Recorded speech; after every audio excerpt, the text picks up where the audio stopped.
महल बनवाया तो यज्ञ करवाने जा रहे हैं और यज्ञ में सभी को निमंत्रण दिया गया है और दुर्योधन भी आया है। तो इधर भैया पांडव हस्तिनापुर में है सब, और यहाँ पर जो महल का निर्माण कराया गया तो इधर पूजन होने की बारी, यज्ञ होता है जिसको आप लोग बोलते हो कि हमारे घर में गृह प्रवेश।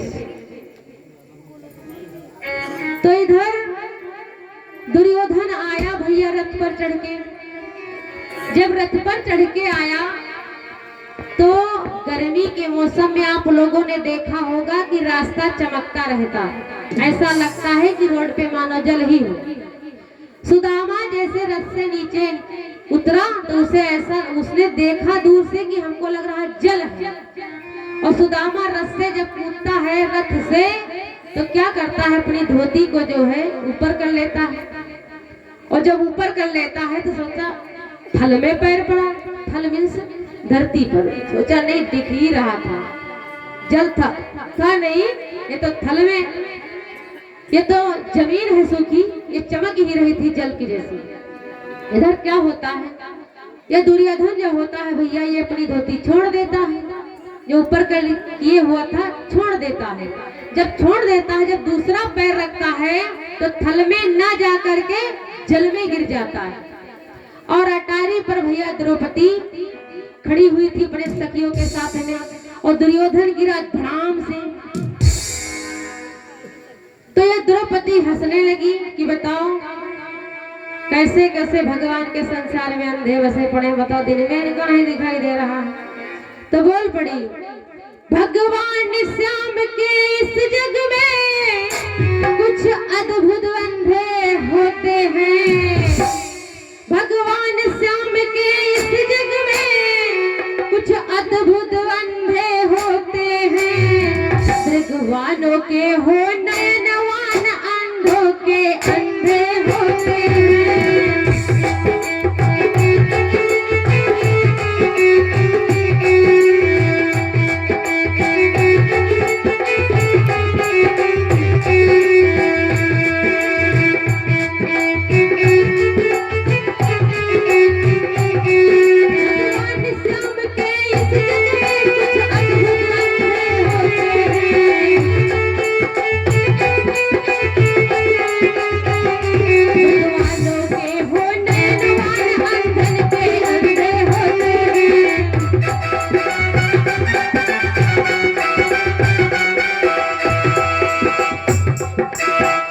दुर्योधन का जब पैर पड़ा जल में तो गिर गया, तो द्रौपदी कहने लगी कि वाह भगवान कन्हैया, तुम्हारे इस संसार में अद्भुत अंधे होते हैं कि दिन में उनको हमें दिखाई पड़ता गिर पड़े।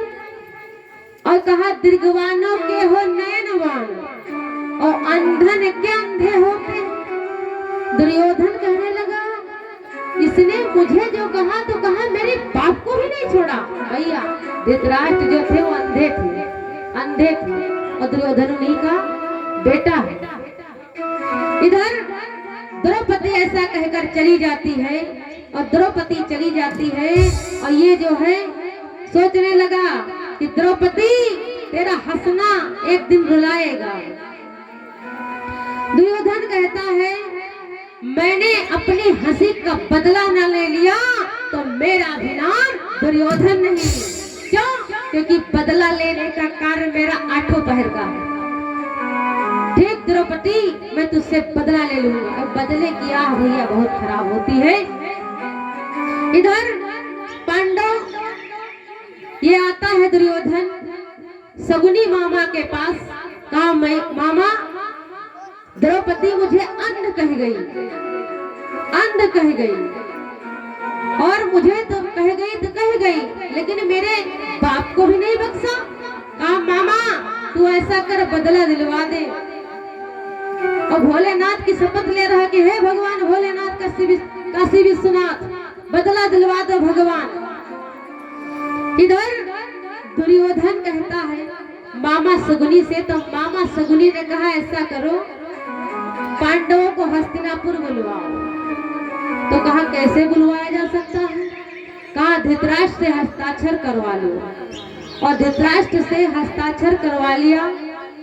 तो पांडव सोचे कि हो सकता है कि उन्होंने ही बुलाया है, जैसे किसी को बुलाया जाए भैया और बहाना करके बुलाया जाए, और बहाने वो आना नहीं उनको और जान भी ना पाए कि वो हमने उनको बुलाया कि नहीं बुलाया।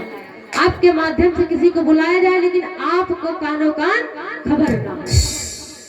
तो इधर धृतराष्ट्र के हस्ताक्षर करवा लिए गए क्योंकि वो अंधे थे, और धृतराष्ट्र ने हस्ताक्षर कर दिया। और इधर पांडवों को बुलवाया गया हस्तिनापुर में। और पांडव हस्तिनापुर में आए तो पांडव जो आए तो द्रौपदी भी आई, क्योंकि द्रौपदी पांडव के ही साथ में रहती थी। जब द्रौपदी आई तो इधर ये जो द्रौपदी है दुर्योधन के पत्नी के कमरे में चली जाती है। इधर क्या होता है भैया कि जब दुर्योधन बैठा था और वो चाह रहा था कुछ, क्योंकि उसके दिमाग में बदला चल रहा था, भाई भाई है ना, तो कहा भैया ऐसा है, ऐसा करते हैं कि बैठे बैठे तो जी उब रहा है, चलो खेल खेलते हैं। कहा कौन सा खेल? कहा चलो जुआ खेलते हैं। तो ये भीष्म जो है बोल पड़े नहीं नहीं जुआ हम नहीं खेलेंगे। दुर्योधन बोल पड़ा नहीं चलो जुआ खेलते हैं। धर्मराज युधिष्ठिर कहते हैं नहीं जुआ नहीं खेलेंगे, ये खेल नहीं अच्छा होता। तो कहा तुम्हारी हिम्मत ही नहीं होगी तो खेलोगे क्या, तुम्हें बल ही नहीं। और भैया भीम गदाधर चढ़ गए। अच्छा कुछ लोग होते पानी चढ़ाने वाले, पानी चढ़ा देते हैं। तो इधर दुर्योधन कहते हैं क्या मैं तुमसे कोई कम थोड़ी हूँ, चलो खेलो। और भैया जुआ शुरू हो गया। और जब जुआ शुरू हो गया तो इधर अर्जुन ने कहा चलो ठीक खेलते हैं। अर्जुन पासा फेंक रहे हैं और शकुनी मामा उसकी तरफ से, किसकी तरफ से? दुर्योधन की तरफ से। और दुर्योधन की तरफ से पासा फेंकने लगे शकुनी। और जैसे पहले पांडवों ने पहला ही पासा रखा और शकुनी ने फेंका तो पांडव हार गए। सबसे पहले हार गले का हार गए। उसके बाद कहा चलो दूसरा पासा फेंको। दूसरा फेंका तो कहा गांव में लगाए क्या? कहा राज लगा दे, क्या दिक्कत है? और लगा दिया भैया, हार गए। और कहा वो तो धीरे धीरे करके क्या हुआ, धीरे धीरे, लालच बहुत खराब चीज होती, धीरे धीरे करके सब कुछ हार गए। जब सब कुछ हार गए तो कहा वो पांचों पांडव लगा रहे बारी बारी दांव। तो इधर ये बोल पड़े युधिष्ठिर जी, धर्मराज जी की ऐसा है, अर्जुन तुम जाओ पानी लेकर के आओ, मुझे प्यास लग गई है। भीम से कहते हैं कि जाओ पानी लेकर के आओ। अर्जुन बोल पड़े मुझे प्यास लग गई। और जुए में भैया कुछ नहीं बचा। अच्छा भीम होते तो शायद कुछ बताते, क्योंकि डरता था भीम से अर्जुन, दुर्योधन ये डरता था और किसी से नहीं डरता था, ज्यादा भीम से डरता था, क्योंकि गदाधर ये भी था, गदाधर वो भी थे और उनके पास 10 हाथियों का बल था, ये इतना बलशाली नहीं था। इधर क्या हुआ, कहा ऐसा करो